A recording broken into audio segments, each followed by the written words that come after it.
네, 안녕하세요. 저희 지난 시간에 이어서 지난 시간에 산업의 수요에 의한 영향이라고 해가지고 중금속이나 각종 유해물질의 특징에까지 설명을 드렸죠. 이번 시간에는 농업활동으로 인한 영향 및 피해에 해당하는 이제 교재 페이지 58페이지에 해당하는 내용들을 한번 보도록 할게요. 그래서 58페이지 보시면은 농업활동으로 인한 영향 및 피해에 첫 번째로 보시면 농약으로 인한 피해가 있어요. DDT라든지 PCP라든지 엔드린, 디엘드린 외우실 필요 없어요. 얘는 농약의 종류거든요. 그래서 농약 성분들이라고 보시면 되고, 이런 농약 같은 것들이 파라티온이나 말라티온 이런 것들이 하천이나 해수로 유입돼서 수서생물들이 되고 폐사가 되고 먹이사슬 등을 통해서 인체나 동물에 농축되어 피해를 유발한다라고 되어 있어요. 그래서 이런 그 독성 물질의 농도가 높은 이런 농약 성분 같은 것들은 생체 독성을 일으킬 수 있다라는 거죠. 생물 농축을 일으킬 수 있고, 그래서 그 농축이 됐다 아니면 농축이 되지 않았다라는 것을 우리가 수치로 나타내는 걸 농축계수라고 하는데요. 밑에 참고 표시 해놓으시고 니은번에 농축계수라고 되어 있는데, 그 농축계수 계산하는 방법이 뭐 수중에 환경수 속에 있는 원소나 화합물의 농도 분의 수중 생물 체내의 원소나 화합물의 농도라고 되어 있거든요. 공식이 좀 복잡하게 생겼죠. 복잡하진 않고 농축계수 계산하는 방법은 예를 들어서 물이 있고 이 물에 뭐 농약의 성분이 여기 나와 있는 것처럼 뭐 파라티온, 말라티온 이런 것들이 있다 그러면 파라티온 농도를 측정을 했다고 할게요.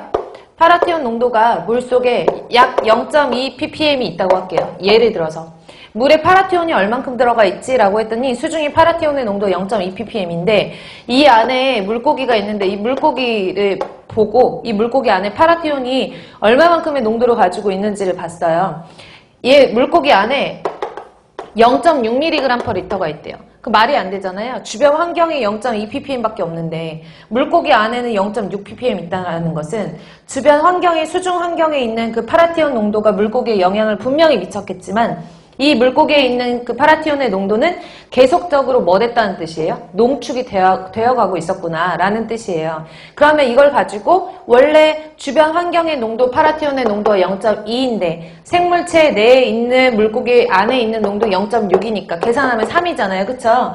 이 값이 1보다 크다라는 얘기는 농축계수가 1보다 크다라는 얘기는 농축이 되었구나라는 거죠.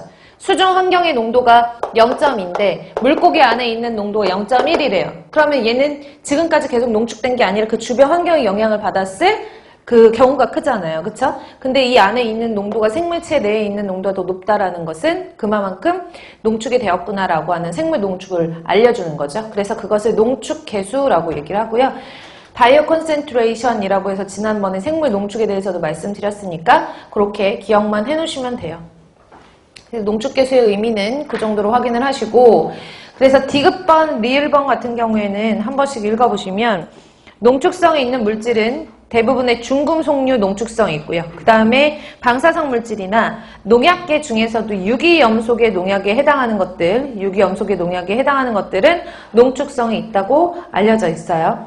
리을번에 보시면 물의 용해성이 큰 물질은 농축성이 어떻다? 작다라고 했었죠. 그래서 제가 지난번에 용해성이 크다라고 하는 거는 생체 내에 농축이 잘 안 된다 그랬잖아요. 생체 내로 바깥으로 용해성이 크다라는 것은 다른 말로 수용성이 크다라고 표현을 할 수가 있고, 물에 잘 녹는 물질 같은 경우에는 외부로, 생물체 외부로 잘 빠져나가기 때문에 농축성이 작은 편이다. 이렇게 보시면 돼요. 그리고 밑에 보시면은 이제 농약의 종류라고 해서 무기살충제와 유기살충제가 있고요.